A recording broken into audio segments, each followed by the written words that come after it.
कबीर आपल्या प्रोजेक्टच्या कामात लॅपटॉपवर व्यस्त झाला आणि सेहर डायरी वाचण्यात होती.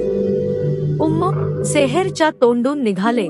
रूम मध्ये शांतता असताना तिने असे आवाज केले की कबीरच्या त्याच्या दिशेने लक्ष गेलं. काय अशी एकटीच काय हसते? ती कबीरला स्मित करत म्हणते, मिनी खूप शैतान होती ही भाईजान. मिनी? सेहर आजी आहे ती आपली. म्हणजे होती, पण होती म्हणून काय आता तू तिला नावानी हाक मारणार? तुझे संस्कार कुठे गेले? रिलॅक्स भाई, तू ही डेअरी वाचशील ना तर तुला सुद्धा मिनी आजी तुझी मैत्रीण वाटेल. आणि खरंच ही डायरी तिने लिहिली असेल तेव्हा ती आपल्याच वयाची असणार आहे. फार चावट होती ही मिनी. चावट तो शब्द कबीरला अजिबात नाही आवडला, तेही त्याच्या आजीला संबोधलेला. पण सेहर त्याला मी खरं बोलत आहे असं म्हणत त्याच्या समोर डायरी धरते. तूच वाच आणि मला सांग, ती चावट होती की नाही ते. कबीर डायरी घेतो वाचायला. तुझं नाव मी आजपासून नफीस ठेवणार, कारण माझी नफीस असणार आहेस. माझं प्रत्येक सिक्रेट तुला सांगणार आहे. पण ह्याला अजून एक कारण आहे. माझी खास मैत्रीण नफीझा, तिलाही मी नफीस बोलवायची आणि तुला माहिती आत्तापर्यंत तिची माझी सिक्रेट कीपर राहिली आहे. पण आता आम्ही सोबत नाही आहोत, म्हणून आजपासून तू माझी सिक्रेट कीपर कळलं, नफीस. कबीर डोकं वर काढून सेहरला बघतो.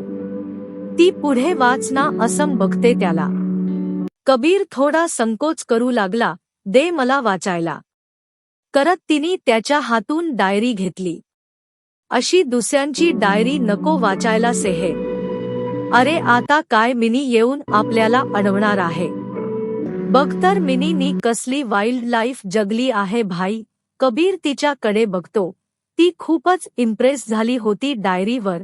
असं काय लिहिलं होतं मिनीनी त्यात आता त्याला ही कुतूहल वाटू लागलं. नफीझा माझ्या घरी यायची. आम्ही अगदी शाळेत जाण्यापूर्वी पासून एक दुसऱ्याला ओळखतो. माझ्या घराच्या बाजूलाच तिची आजी राहते. घरी मी सगळ्यात लहान असल्याने लाडकी आणि मला अम्मी कुठेच बाहेर नाही जाऊ द्यायची. त्यामुळे मी घरीच खेळायची नफीझा सोबत. आमचे घरातलेच गेम असायचे. साप सीडी, कवड्या, टिक्कर, घर असे वेगवेगळे खेळ खेळायचो आम्ही त्या दिवसात. नफीझानी एक दिवस म्हटलं आपण डॉक्टर खेळू. मला नव्हतं माहीत कसं खेळायचं. ती म्हणली ती सांगेल मला. नफज डॉक्टर झाली आणि तिने मला पेशंट बनून यायला सांगितलं. मी मग तिने सांगितलं तसं केलं. तिने टेबल खुर्चीवर आपलं क्लिनिक मंडळ, मी दारातून पेशंट बनून आले. तिने आपुलकीने काय झालं म्हणून विचारलं मला. मी कधीच डॉक्टरकडे गेली नव्हती. मला काही माहित नव्हतं. तिचं मग मला डोळे तपासत आकर. मग तिने गळ्यात काहीतरी लटकवलं होतं ते माझ्या छातीवर ठेवून मला श्वास घे म्हणू लागली. कबीरच्या चेहऱ्यावर हसू होते. नाफज म्हणजे नफीझा आजी ना, मिनीची खास फ्रेंड. आता कुठे आहे ती? भाई पुढे वाचू ना, ऐकायचं ना. आणि प्लीज तू मध्ये मध्ये बोलू नकोस. नफज म्हणाली मला इंजेक्शन द्यावं लागेल. ते काय असतं मला माहित नव्हतं. नफज परत मी सांगते म्हणाली. तिने मला बेडवर पॅन्टी काढून पालथ झोपायला लावलं. तिने सांगितलं तसं मी केलं आणि तिने माझ्या बम मध्ये काहीतरी टोचलं. मी रडायला लागली तर ती ओ काही नाही होतं. बाळाला थोडंसं दुखलं करून तिने मला टोचलं, तिथे किस केलं. नाफच्या ओठाचा तो हळुवार झालेल्या स्पर्शमध्ये मी माझ्या वेदना विसरली. अजून दुखतन्य का? अजून एक घे करत तिने मला अजून एक किस दिली.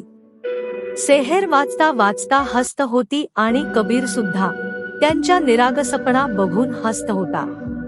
पण कबीरला अजून पुढे काय घडणार आहे ह्याची कल्पनाही नव्हती. दुसऱ्या दिवशी आता मी डॉक्टर होणार म्हणून मी हट्ट करू लागले.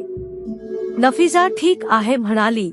ती पेशंट बनून आली आणि मी तिला तपासताच पॅन्टी काढून झोप म्हटलं इंजेक्शन देणार आहे. तिने लगेच माझ्या आदेशच पालन केलं. मी पण तिला सुई टोचवली. ती पण रडायला लागली। मग तिने मला समजवलं तसं मी तिच्या ला किस करून उगी उगी केलं। डॉक्टर डॉक्टर आमचा आवडीचा खेळ होऊ लागला। रोजच आम्हाला तोच खेळायचा असायचा।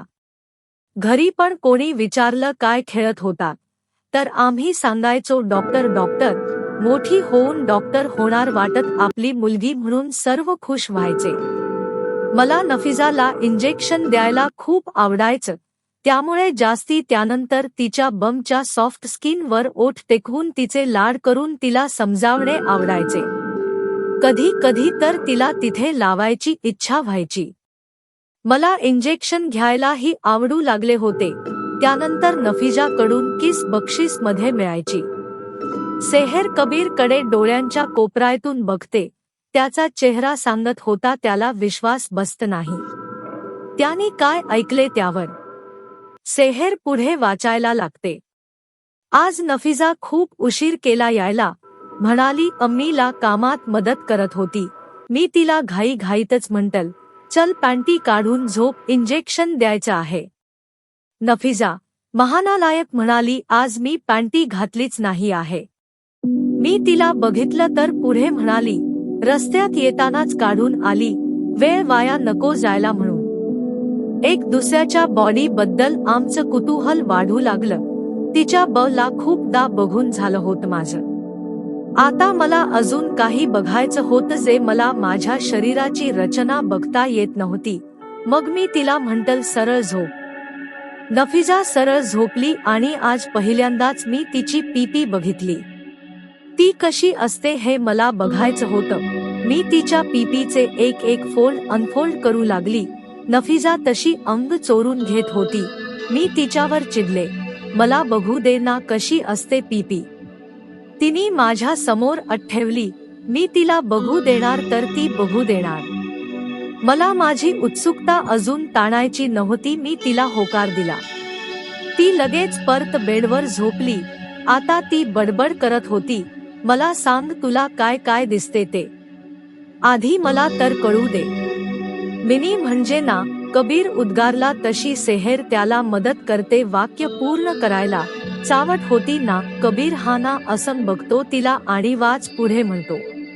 नफिजाची पीपी स्मूथ होती, फुलांच्या पाकळ्याप्रमाणे। मी एक एक पाकळी उलगडली, अजूनही आठवत मला।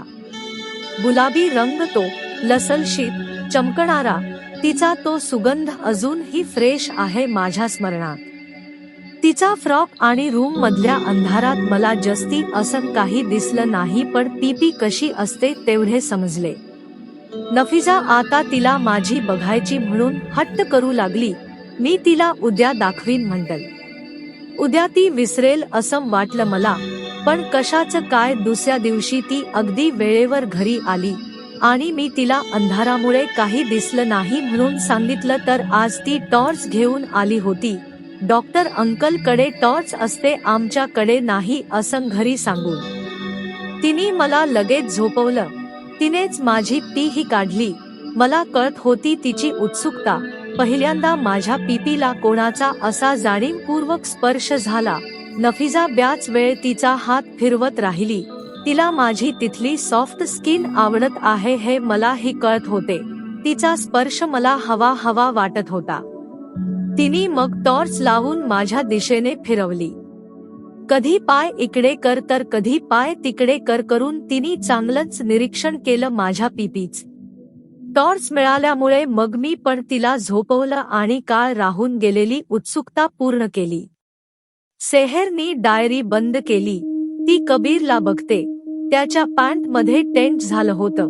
ती तिकडे बघून म्हणते, मग आता तरी मानतोस ना चावट होती मिनी खूप। कबीर आपल्या पॅन्टीवर उशी घेऊन टेंट झाकण्याचा प्रयत्न करतो पण उशीर झाला होता। सेहेरनी ते ऑलरेडी बघितले होते। ती त्याच्याकडे हसून बघते, चावट होती की हॉट होती मिनी भाई, तू काय इमॅजिन करत आहेस। कबीर उशी फेकून मारतो तिला, आजी होती ती आपली। कळलं, ठीक आहे भाई, पुढची स्टोरी मीच वाचते, तुला नाही ना ऐकायची। कबीरचा उतरलेला चेहरा बघून सेहेर हसते, चल चल रडू नको मी वाचते. या वर्षीच्या उन्हाळ्याच्या सुट्ट्या संपल्या. नफिजाला आपल्या घरी परत जावे लागले.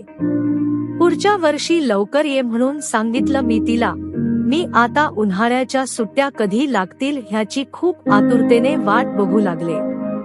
नफिजाची खूप आठवण यायची. फोन का नाही केला मग मिनी तिला. अगं त्या काळात फोन होते का? मिनी त्यावेळी शाळेत होती म्हणजे ही कोणत्या सालची गोष्ट आहे. फोन नसायला काय झालं? सेहेर, ते खेडेगाव होतं. घरात फोन थोडीच असणार आहे आणि तुला माहित नाही का मुलींना घरातून कुठे बाहेर निघता नाही यायचं तेव्हा. इतकं स्वातंत्र्य नव्हतं मुलींना त्या काळात. त्यामुळे नसेल मिनीला फोन करून बोलता आलं. दोघे वाद सोडून पुढे काय लिहिलं आहे वाचायला लागतात. नफिजा पुढची 2 वर्ष आली नाही. मी किती वाट बघितली तिची. तिच्या आजीकडे जाऊन चौकशी पण केली. मी तिची खूप आठवण काढते बघून त्यांनाही छान वाटायचं. असंच मला कळलं की नफिजाचे आई बाबा ऍक्सिडेंट मध्ये वारले. मला खूप दुःख झालं. पण मग ती आता शिकायला आजीकडे येणार आहे हे कळल्यावर मला खूप आनंद झाला. 2 वर्षांनी मी नफिजाला किती मिस केलं. मी तिच्या समजण्याची खूप कडे बघितली. पण आता तिचा आई आल्यामुळे तिचा आता कोणाचा आहे हे काही कळत नाही.